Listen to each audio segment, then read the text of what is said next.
in this field now we are moving towards network neuroscience. For many years we kept focusing on specific brain regions. We were thinking that the solution would be into stimulating one region, the same for everybody. But in the last 10 years, we really understand that the brain works at a combination of networks. You need to find the right one, and you need to know where to stimulate that network to make it resonate.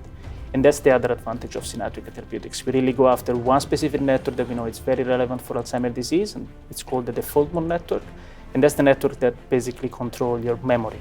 And not by accident, it's the first network that drops in the Alzheimer's brain, even 15 years before diagnosis. Over the years, we have invented what I like to call perturbation-based approaches, both to measure the brain and to change the brain. So we discovered that, and this has been known in mathematics and physics for many, many years, that when you try to measure a complex system, it's way easier to understand really that system if you send the perturbation and then you look at how the system responds to the signal. That applies to the brain very well, because the brain at the end is the most complex system of the universe. Each one of us has a very complex system in their head. And so we discovered that when you send magnetic pulses and then you listen to what the brain does, you get very, very specific information. It's almost a fingerprint of that individual. And when you have that, now you can really understand how the individual would respond to any type of repetitive stimulation.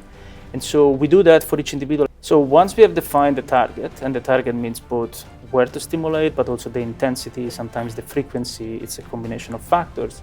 We then deliver the therapy, in this case for synaptica, once every week, by sending magnetic pulses that when reach the brain turns into electricity, and they basically activate neurons in the brain. And we know from animal studies that this type of repetitive stimulation induce effects that outlast the stimulation period. The effect in our study shows that if you keep doing it once a week for months, the effect lasts. And we try to induce a change in the brain that way. And so to find the right network, but not only that, find it in the right position in each brain to really engage the network is crucial. To do it with the right dose, the right intensity, it's even more fundamental. And that's why we do everything we do to really personalize the therapy.